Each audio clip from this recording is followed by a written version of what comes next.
Mas, na verdade, do ponto de vista físico, o Jardim do Éden nunca existiu, como não existiu Adão e Eva, como não existiu tantos outros personagens bíblicos até Abraão. Deus criou o homem. A palavra Adão, em hebraico, que é traduzido como Adão, é aquele, vem de Adamá, que é terra. É o criado da terra. Tanto o homem como a mulher são Adãos. Então, considerar Adão e Eva como o primeiro casal é uma questão ridícula, porque a gente sabe de Edgar Mondi, lá dos Exilados de Capela. Isso porque ele diz que a Bíblia por si só explica a Bíblia, né? Olha só. Mas a Bíblia por si só explica a Bíblia. Olha aí. Então por que ele citou uma literatura fora da Bíblia, né? Que não tem nada a ver com a Bíblia? Sofisma. Né? Por que ele não fez uma análise sobre Adão e Eva dentro da própria Bíblia? Porque os escritores do Novo Testamento e o próprio Jesus, caro amigo, falam de Adão e Eva. Existe até mesmo uma árvore genealógica do próprio Salvador. De Edgar Mondi, lá dos Exilados de Capela. Olha só, então ele prefere usar como base aí o Exilados de Capela, né, do que considerar Paulo, Lucas e o próprio Jesus, que falam nitidamente em Adão e Eva como pessoas. E com certeza estes homens, esses escritores aí do Novo Testamento, do Antigo Testamento e o próprio Yeshua, eles na verdade aceitam Adão e Eva como pessoas criadas por Deus. Então essa é uma maneira discreta de se negar a Bíblia. O Severino ele está de maneira sutil dizendo assim: a Bíblia não serve para nada. Ele está usando de uma maneira sutil, quer dizer, seguindo os passos de Kardec e Denis, que também espezinham a Bíblia. Denis, por exemplo, chega a dizer em Cristianismo e Espiritismo que nem mesmo o sangue de um Deus poderia resgatar alguém de alguma coisa. Então estes homens nada têm de cristãos. Eram maçons, na verdade. Tanto Kardec quanto Denis eram seguidores de Albert Pike, um dos maiores propagadores aí da maçonaria, que por sinal é satânica, né? O Chico Xavier, né? O Divaldo Franco e até mesmo Alziro Zarur, não sei se eu posso enquadrar ele aí. Na verdade esses homens são propagadores do quê? Do satanismo, camuflados aí de cristãos, né? Então, gente, o criacionismo, na verdade, porque o espiritismo ele é evolucionista, né? O criacionismo é uma doutrina básica dentro de toda a estrutura do pensamento bíblico. Se nós removermos os primeiros 11 capítulos do Gênesis, né? Se nós não os tomarmos como são, na literalidade que eles possuem, nós estaríamos praticamente jogando a Bíblia toda pela janela. Por quê? Porque o que vem depois é praticamente construído em cima dessa base.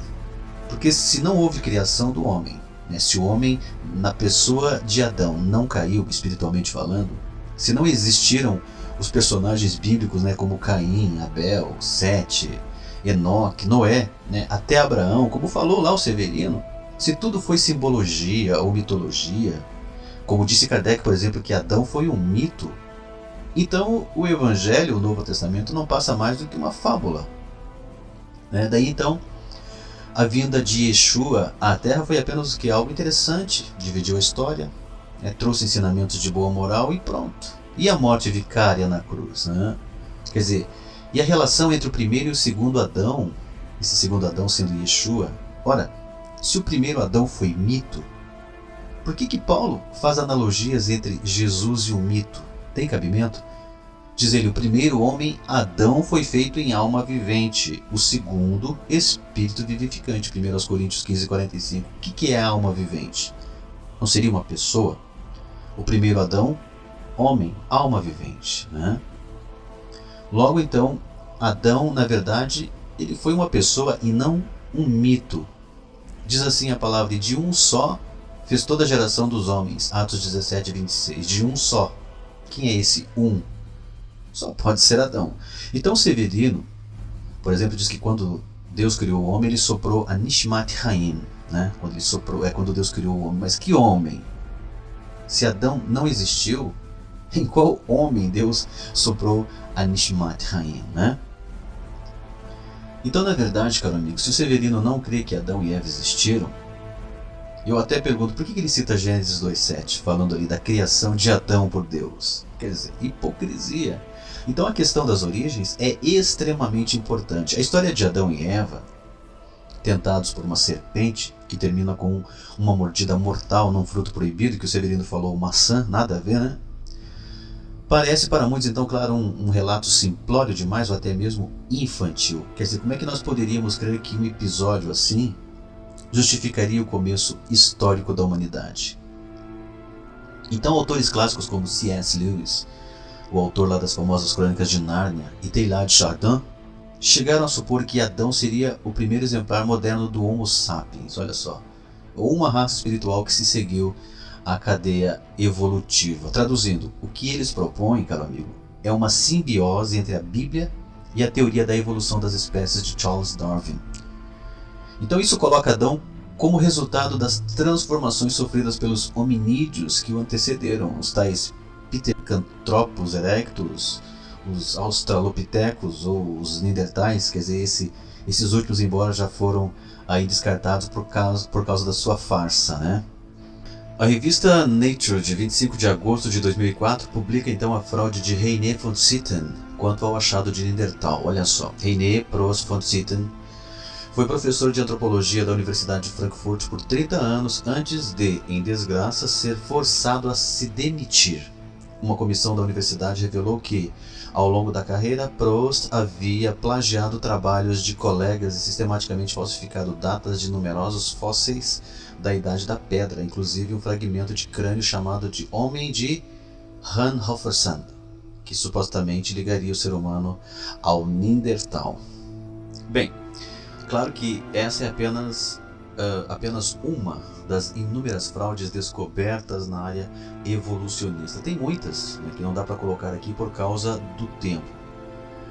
E daí então os espíritas batem no peito, né? O Severino fala um monte de asneira, achando que essa doutrina de Kardec é cientificamente verdadeira, quando na verdade a própria ciência, né, e a arqueologia joga por terra a teoria evolucionista, crendo que Adão tenha evoluído, o que é uma grande aberração. Então, caro amigo, na verdade esse processo, né, de evolução aí teria demorado mais de milhões de anos para se concretizar, indo desde as formas mais primitivas da humanidade até Adão, o mais evoluído de todos, né? Quer dizer, então eu digo sempre o seguinte, que quanto aos ateus crerem dessa forma, a gente até entenderia, né?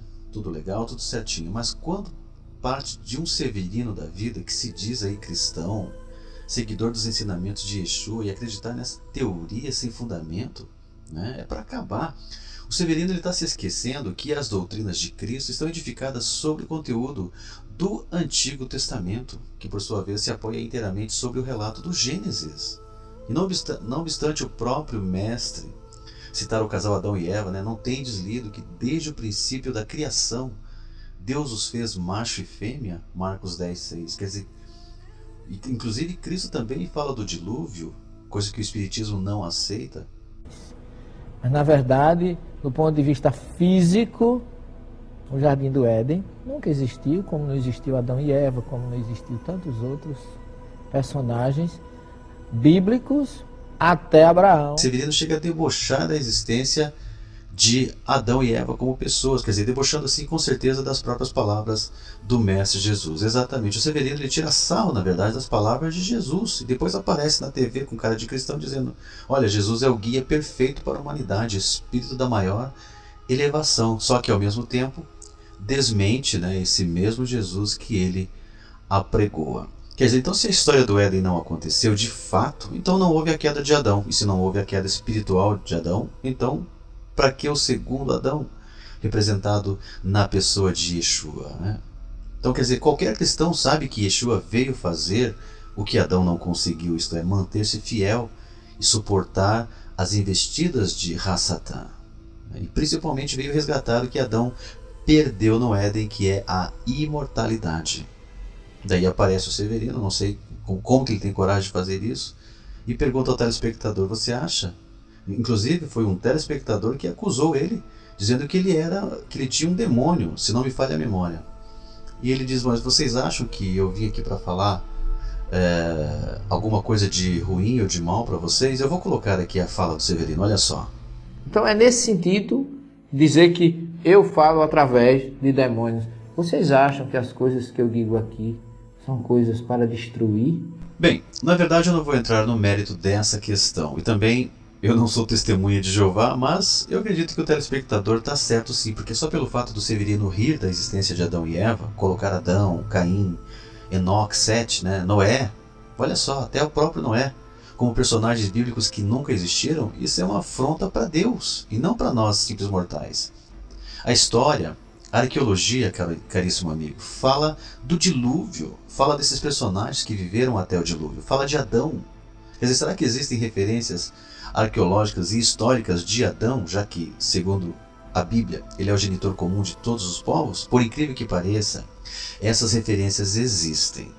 Então, milhares de tabletes cuneiformes, pilares e inscrições foram escavados na região que compreende então a antiga Mesopotâmia. Eram recibos, cartas, leis, documentos de propriedade, etc. Alguns tinham por conteúdo listas genealógicas e histórias tradicionais sobre os primórdios da humanidade. Qual não foi então a surpresa dos arqueólogos ao perceberem que muitos traziam semelhanças bastante acentuadas com o que seriam posteriormente escrito na Bíblia. E uma extraordinária coincidência foi percebida, por exemplo, na forma como os antigos documentos egípcios e mesopotâmicos chamavam o primeiro ancestral da humanidade.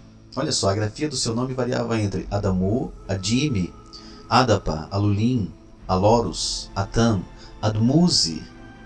Ora, não seria razoável supor que todas essas formas constituiriam variações ortográficas do mesmo nome Adão?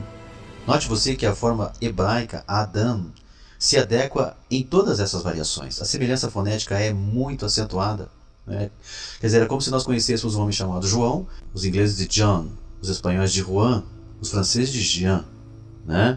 Quer dizer, apesar das diferenças idiomáticas, existe o que? Uma raiz temática que permanece em todas as formas de escrita ou pronúncia daquele nome. Então, os tabletes cuneiformes encontrados no Oriente revelam ainda que desde longo tempo existiu na Mesopotâmia uma tradicional história acerca de um certo Adapa, ancestral de toda a humanidade. Aliás, Adapa é um nome que muito se assemelha ao vocábulo Adão, né, ou Adão. Então, dessa história já foram encontrados 4 fragmentos, sendo 3 deles derivados da biblioteca de Assurbanipal e o mais extenso e antigo dos artigos egípcios de El Amarna, escritos por volta do 14º século a.C. O poema original gira em torno da problemática da vida eterna, pois, segundo seu relato, o primeiro homem criado pelos deuses chamava-se Adapa.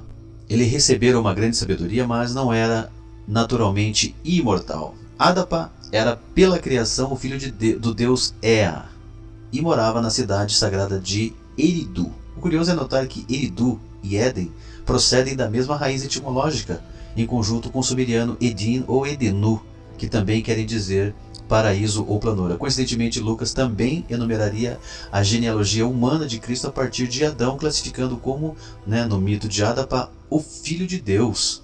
Lucas 3,38.